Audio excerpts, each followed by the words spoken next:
What's up, Scrappy peeps? It's Del from Inkie Quill, and the reason why I have this page on the left to show you is because it's inspired my Project Life challenge for you today.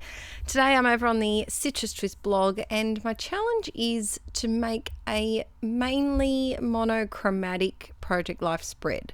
I've done this many times with layouts like that one that I showed you, which is actually what kind of inspired my motivation to do this for today's challenge, because these pages are opposite each other in my 2017 album. And so try and go through your kit, go through your supplies, and see if you can do it for a Project Life page.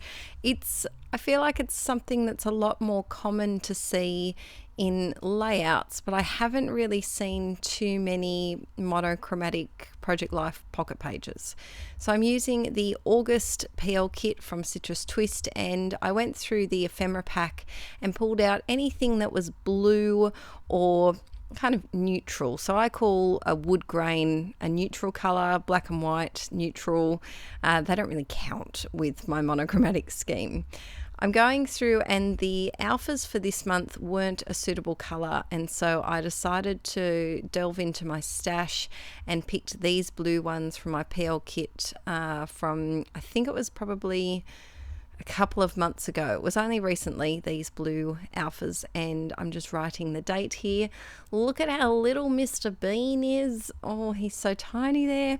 So this is August and September last year. When my bestie came down. She now lives probably driving wise about 17 plus hours away, 16 hours away with no breaks, and so she flew down, and so I definitely wanted to capture as many photos as I possibly could with her and Archie and us all together. I really like this month. There's these fabricy ephemera pieces, and I'm picking out the ones that weren't bright yellow and that kind of blues. There is a sneaky little bit of like a purpley tone that does pop into this page, but I figure it's kind of purple's kind of in the blue family, so it kind of works, doesn't it? Yes, we'll pretend it does. This one's a little bit pinky, but it's got the blue lines on it. So when I say mainly monochromatic, it's okay if you use ephemera. Like these flowers have yellow centers, and they do find themselves into my layout as well. So just mainly one color. I stole the enamel dots from the Scrapple kit for August, and I'm using those because I just wanted a little sprinkling of something. And can you see how many tiny dots there are on that pack? It's a good one. I think I'm going to have to hunt down some more of these. Next up, I've got a photo of Arch and Karen, and there was a bit of wasted space in here. And I really loved the 6x8 papers that came with the PL kit this month. And so what I did is I chopped it down just haphazardly. I just snipped off some bits that I didn't really want anymore. And I'm going through the paper pad to see, I think it's the latest crate paper collection. I don't actually know what it's called. How bad's that? Is it Willow? Willow comes to mind. Might not be. But I decided to use two of the papers here. I'm using this darker blue to matte my photo, snipping it with my giant scissors, and then I'm going to also matte it on that blue and little purple flower one at the end, which is such a beautiful fabric. If I could have a skirt made out of this fabric, I'd be a very happy chappy. Now here I am cheating a little bit. Instead of getting my paper trimmer out, and I'm using a 4x6 photo to figure out the size of the piece of paper that I need, and that's the lazy man's way how to get scrapbooking done. I also wanted to do a little like embellishy piece up the top here. And so last time I fell for this. It's not sticker back. Don't think it's sticker back because it feels sticker backy, but it's not. So I just got some double-sided tape, and I'm just going to stick on this little hello. I can't use a hello by itself without thinking of Adele's song Hello. Not me, the actual Adele who can sing. And does anyone else, do you have a phrase that you use that you can't not sing? Mine's definitely hello. I just can't not sing it in my head, and I don't have the voice to sing it out loud. So back to the layout on my Adele tangent, using some of these black and bluey kind of tone enamel dots. Going back in the day, when I was in my full enamel dot obsession, this is probably before I discovered Heidi Shine. Yes, it would have been before I discovered Heidi Shine. I used to always do my enamel dots in 3s. I just think it's a good number. I've talked before about the number 3. It just kind of makes things look even and full enough without it being too full, but also not just one lonely dot by itself. So these are 2 photos that I collaged in the Project Life app. I am going to do a printing process video for you. I've just got to get Aaron to help me out with some of the recording sections of it. And I just decided to put a little "This is my happy" ephemera piece because it didn't really need much journaling. It's just a cute picture of them playing together on the floor.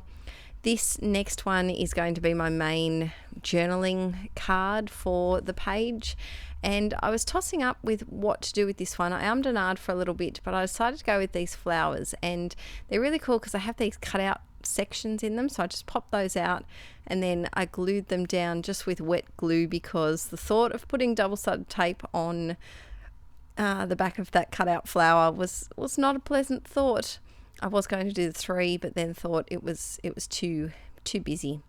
I really love that note paper ephemera piece that's off to the right, and it's almost a 3x4 size, so I think that's going to creep in as an actual card in an upcoming layout. I think I am getting caught up. I'm almost finished. I found a few sneaky layouts. Don't you hate that?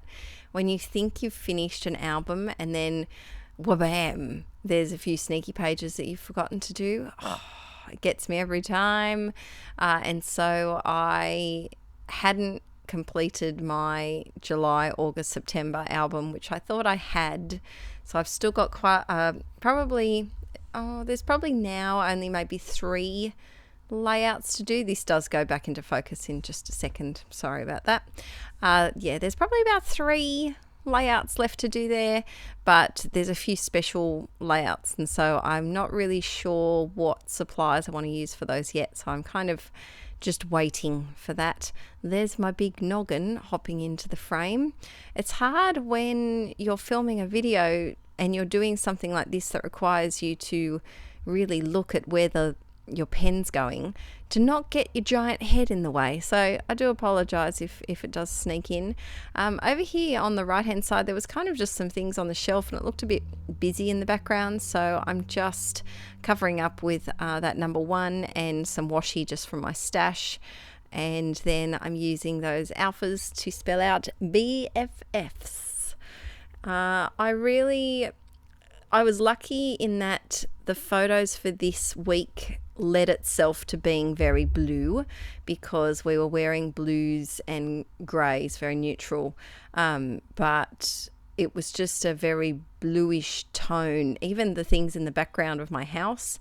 And here Karen helped me print Archie's handprint for Aaron's Father's Day card. Father's Day is coming up again. Ooh, I haven't thought of a present yet. If anyone's got any Father's Day gift ideas for Aaron, I'll make sure he doesn't look at the comments section of this video. Let me know. Last year I did if you watch our vlog channel, Mr. and Mrs Rad, you would have seen I did a photo book of Aaron and Archie photos together, which was really cute. But I've left it a little late to do anything like that this time. So if you've got little kiddos and you've got some ideas for really sweet and heartfelt Father's Day gifts, let me know. Father's Day over here is I think it's the first weekend of September or the second weekend of September. Could be the second, and Mother's Day's the 1st of May, I think. But my diary will tell me the date and then I will know. But yeah, so last year I did this little card that had Archie's handprint on it, and so I printed an extra copy of it so I could put it, of course, in my Project Life, because that's the kind of thing that us scrapbookers like to keep. And so I'm really surprised that Aaron didn't twig, because Archie had green paint under his fingernails on one hand for a good 2 days, a good couple of days. Lucky Aaron didn't really pay attention or try to give him a manicure, so it went unseen. But the page is all done. If you want to see some more up close photos, you can head over to the Citrus Twist blog, which the link is in the description below. But I'm really glad that these 2 pages will look kind of cohesive in my album. Don't forget to give this video a thumbs up, and I'll see you very soon. Bye.